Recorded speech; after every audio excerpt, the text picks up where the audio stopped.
Fala, galerinha do sexto ano, tudo bem? Sou o professor Roberto Falcione, professor de História, junto conosco, o professor Natan, fazendo a interpretação de Libras desta aula. Em nome da Secretaria da Educação do Estado do Paraná, sejam todos bem-vindos para mais uma aula de História, Roma Antiga. E agora, como que era a sociedade na época de 753 até 509, período monárquico? Muita aventura, se preparem, embarque nessa junto comigo. Bora lá, vou apresentar para vocês o objetivo de nossa aula. Analisar a sociedade romana durante o período da monarquia, lembrando que é uma palavra grega, mono, arquia, poder, seria, por exemplo, o rei, e identificar a sua organização política. Governo dos reis etruscos em Roma, o que você recorda sobre esse assunto? Quais foram as realizações desse período? Vocês já ouviram falar ou lembram da construção em arcos? Modernização de pântanos, construções de pontes sobre o rio Tibre, várias características do período dos reis etruscos que modernizaram a Roma monárquica. Aqui vocês têm Certosa de Pávia, representando Rômulo e Remo, Brog e Carlo, 1850-1925. Lembraram também da lenda, ou se recordam da lenda de Rômulo e Remo e a loba Capitolina? No comando dos reis etruscos, Roma prosperou, foi modernizada. Entre suas realizações podemos citar drenagem de pântanos, construções de redes de esgoto, muralhas, pontes cruzando o rio Tibre, uso de arcos, aquedutos, sistema de abastecimento de água. Observem esta imagem junto com o senhor Roberto. Verdinho mais escuro, Etrúria, seriam então o povo etrusco, a presença deles. A expansão deles, uma cor mais clarinha aqui. Olha os povos Sabino, também aqui nessa região. Outras cidades, os latinos onde eles estavam. Então aqui vocês veem vários povos fundando. Esse sim seria uma explicação histórica da origem de Roma. E aproximadamente 750 é o que acredita-se e bate, isso que é interessante com a lenda, a lenda do Rômulo e Remo, que o Rômulo se torna o primeiro rei de Roma em 753 a.C. Bate com essa expansão etrúria, quando eles vão para outras regiões e essa união com esses povos que também vão fundar Roma. Existe a ideia atualmente que uma pessoa que nasce numa camada social pode, caso seja oportunizado, mover-se para uma outra camada social. Isso se chama mobilidade social. Como assim, professor? Tipo, rico fica pobre? Ou pobre fica rico? Mais ou menos. Porém, nem sempre foi assim. Qual a sua opinião sobre esse termo? Compartilhe com sua turma. E aqui tem uma imagem de uma notícia jornalística. Desafio da mobilidade social. O Brasil precisa tornar mais iguais as oportunidades de todas as crianças e jovens, de modo que as diferenças de resultados sejam expressão da variedade humana, dos talentos, das virtudes e até mesmo da sorte. Tem que contar com muita sorte. Analisar como a sociedade romana constitui-se e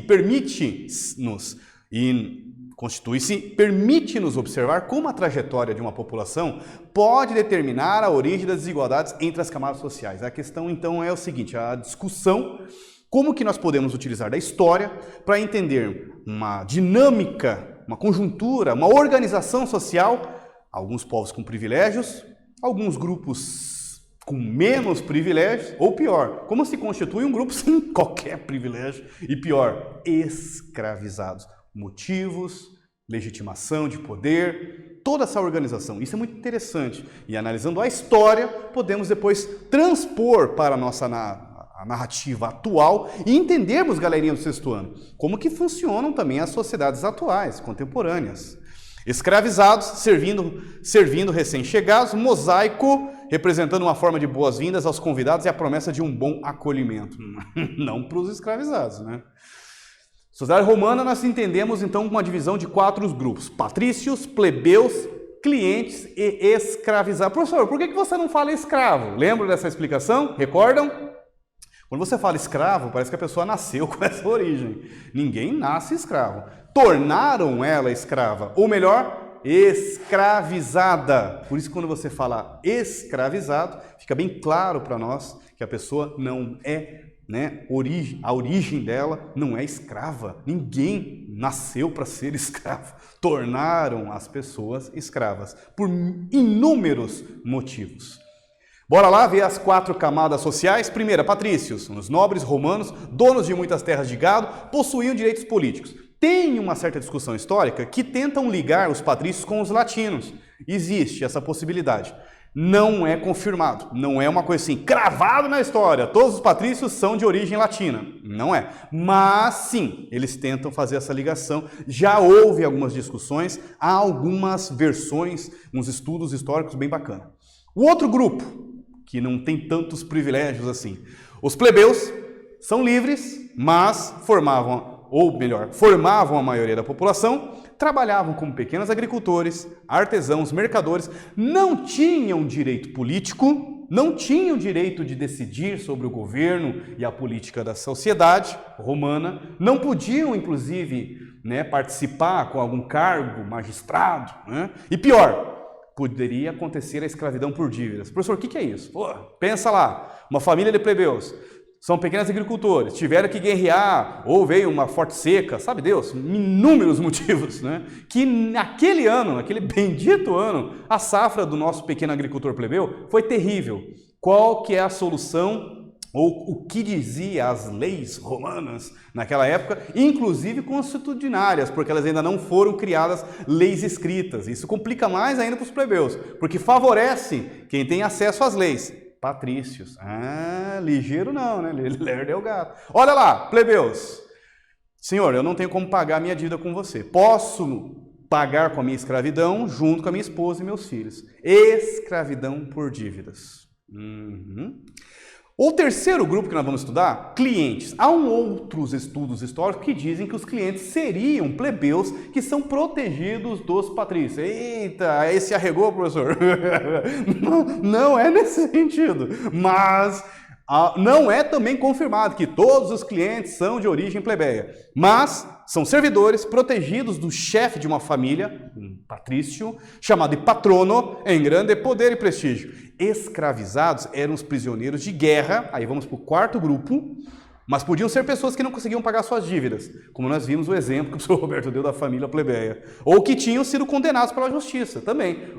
Você cometeu um crime lá na Roma monárquica, vai pagar com a própria liberdade, será escravizado e trabalhar para o governo, ou será vendido, sabe Deus qual que foi a punição do nosso amigo aí. Aqui vocês têm um relevo de uns soldados romanos conduzindo cativos acorrentados, chamado relevo de Esmirna.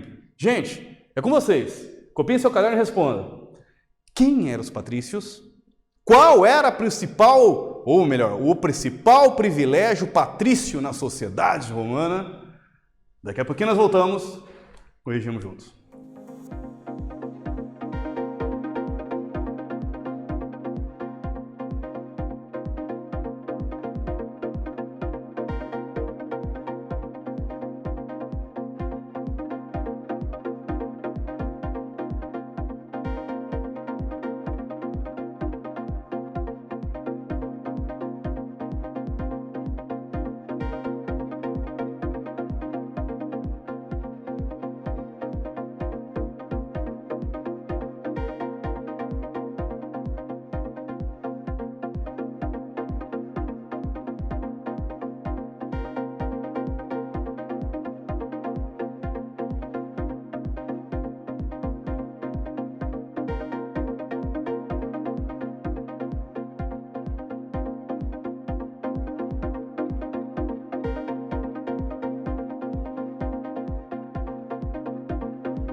Voltei, bora lá corrigir essa junto conosco?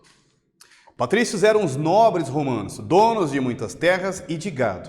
Um dos principais privilégios dos patrícios era poder ser os únicos a possuir direitos políticos, tanto decidir sobre a política como também participá-la, em cargos magistrados. Sociedade romana, os arqueólogos encontraram vestígios de cabanas dos primeiros moradores de Roma, com forte influência dos etruscos, um povo que vivia ao norte de Roma, cuja influência na cultura romana foi muito grande. Aqui vocês têm uma urna funerária etrusca do século VIII num modelo de cabana.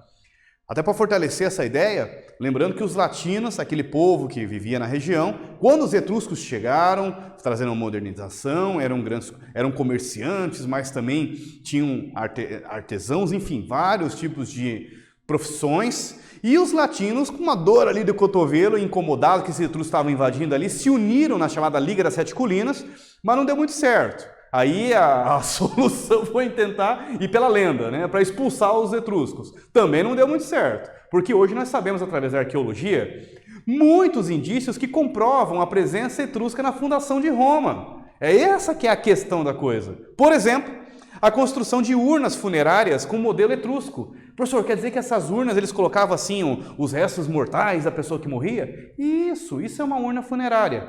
E também, na urna, ou melhor, nessa construção, nessa urna etrusca, ela seguia semelhante a modelos de casas que eram construídas pelos etruscos naquela região do mapa que vocês viram neste vídeo, nesta aula, melhor falando.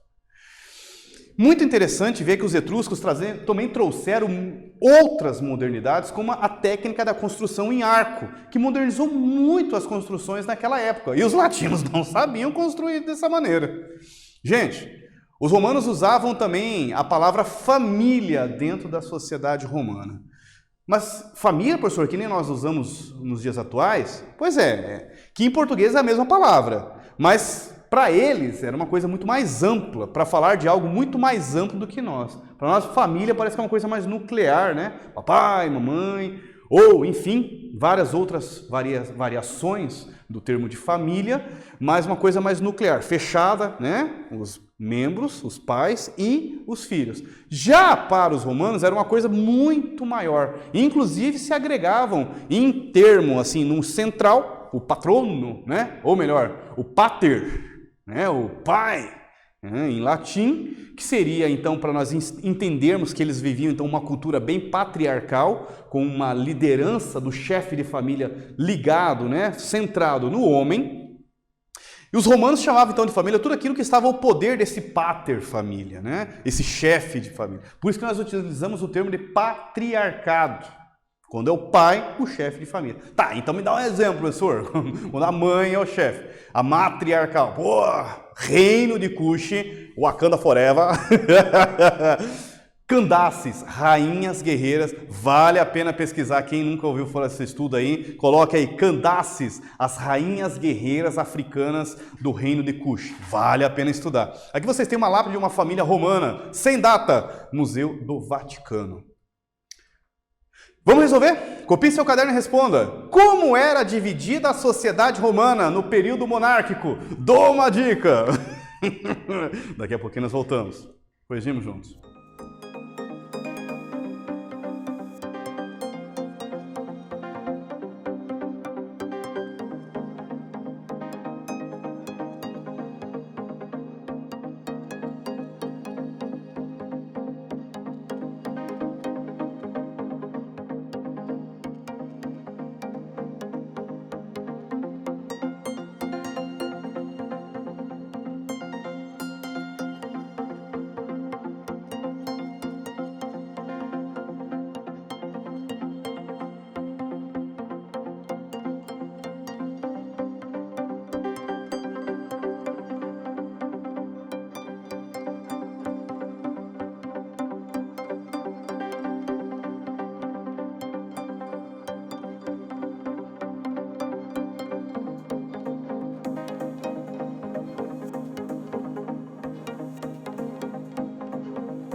Voltei. Bora lá com o GES, com o professor Roberto e o professor Natan. Durante a monarquia, a sociedade romana era formada basicamente por 4 camadas sociais: patrícios, plebeus, clientes e escravizados. De forma geral, estrangeiros, prisioneiros de guerra ou escravidão por dívida. Essas eram as origens dos escravizados. Lembra que também poderia ter uma espécie de uma punição da justiça, né? Você será punido pela escravidão.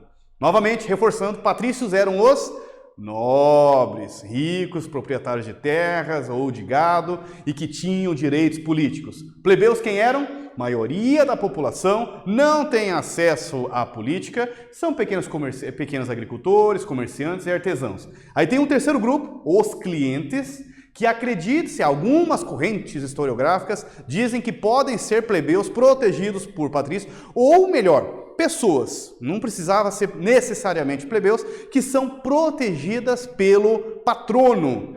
Esse patrício com muito poder, e digo mais, quanto mais clientes ele tivesse, seria maior o seu prestígio social e também o seu respeito na sociedade romana. Eu tenho tantos clientes aqui sob o meu poder, eu sou um cara muito respeitado. Mais ou menos isso. Nos tempos em que Roma era uma monarquia, o rei era a maior autoridade na cidade. Não governava sozinho, não. Além dele, havia o Senado, formado por chefes das principais famílias patrícias. Lembre que plebeus ainda não participam no início da Roma monárquica. E uma assembleia, composta por soldados com até 45 anos de idade. O rei tinha o seu poder limitado pelo Senado e pela Assembleia. Então, tinha uma divisão de poderes entre a Assembleia, o Senado e o rei, a monarquia, né, de Roma. E ali eles faziam as organizações. O problema é que, às vezes, alguns reis de origem etrusca acabavam tendo conflitos de interesses ou disputas de poder com os patrícios. E aí vocês vão ver situações políticas, inclusive, que vão terminar em 509 a.C., com o chamado golpe dos patrícios. Ou melhor, a queda da Roma monárquica e a instituição da Roma república, quando os patrícios tomaram o poder, derrubaram a monarquia dos etruscos e eles conseguiram então se estabelecer. Não vai ficar por aí não, tem muita história além disso, mas é muito bacana vocês pesquisarem o fim da Roma monárquica, Tarquínio o Soberbo.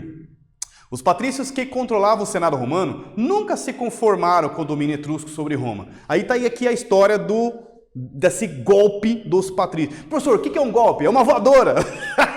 Não, galerinha. Quando o professor Roberto fala golpe, o que vocês entendem?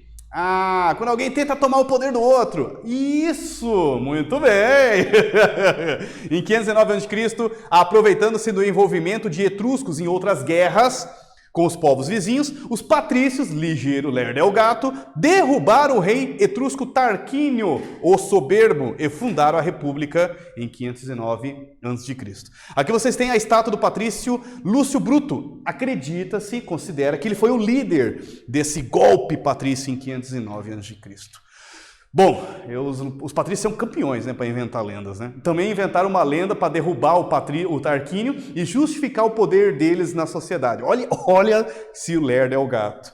Queda da monarquia. Os romanos elaboraram lendas sobre os eventos do passado de sua sociedade. Vocês viram que os latinos, né, melhor dizendo, né, inventaram a lenda do Rômulo e Remo, e os patrícios também inventaram uma lenda para justificar que o cara era do mal e que eles tinham que salvar o povo contra as forças do mal dos etruscos. A lenda sobre a fundação republicana romana diz que Sexto Túlio, ele era filho do rei etrusco Tarquínio Soberbo. Teria se apaixonado por Lucrécia, uma bela jovem casada com um importante patrício.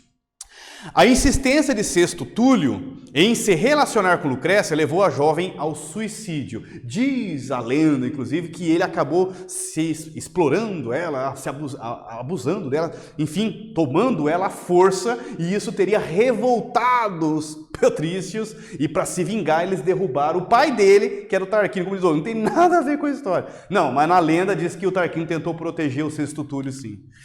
Olha lá! Os patrícios se revoltaram com a morte da jovem, se tornando o estopim da revolta que culminou com a criação da República em 509, segundo a lenda. Olha que lenda beleza, né? Porque daí você se exime da culpa. Não. Eu não derrubei o rei por mal, não. Ele mereceu. Ele foi proteger o filho dele, que tentou tirar a honra do patrício e da esposa dele. Eles são do mal, por isso que nós temos que tomar o poder deles. Olha que ligeiro. Aqui vocês têm uma pintura de 1871 de Eduardo Rosales, é a morte de Lucrécia. Muito interessante vocês observar então a representação da pintura tentando mostrar esse momento histórico da lenda. Mas professor, existiram? Olha, Tarquínio, o soberbo, existiu. O filho dele, o Sestúlio, também. Lucrécia, não se tem certeza se essa mulher realmente existiu, mas a lenda está em torno dessa história. Vamos lá, última atividade da nossa aula. Copie seu caderno e responda. Caderninho em mão, todo mundo aí. Por que os patrícios derrubaram o último rei de Roma, Tarquínio o Soberbo, em 509 a.C.? Daqui a pouquinho nós voltamos, corrigimos juntos.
Voltei! Opa, que susto que você me deu! Calma, galerinha. Vamos corrigir essa junto conosco aí. Os patrícios que controlavam o Senado romano nunca se conformaram com o domínio etrusco sobre Roma. Em 509 a.C., aproveitando-se do envolvimento dos etruscos em guerras com os povos vizinhos, patrícios derrubaram o rei etrusco Tarquínio, o Soberbo, e fundaram a República no ano de 509 a.C. Então começa um novo período, uma nova fase da história da Roma Antiga, que vai ser a Roma República, com os patrícios governando. Mas isso é história mais para frente aí para vocês. Analisamos a sociedade romana durante o período da Roma Monarquia. Observamos que durante o período monárquico, a sociedade era dividida em 4 camadas: patrícios, plebeus, clientes e escravizados. Identificamos sua organização política nos tempos em que Roma era uma monarquia e o rei era a maior autoridade da cidade. Porém, seu poder estava limitado pelo Senado e Assembleia. Galerinha, só agradecimento a todos vocês que estão junto conosco nessa aventura histórica. Foco nos estudos, força, um pouquinho de fé não faz mal a ninguém, né? Até a próxima. Valeu!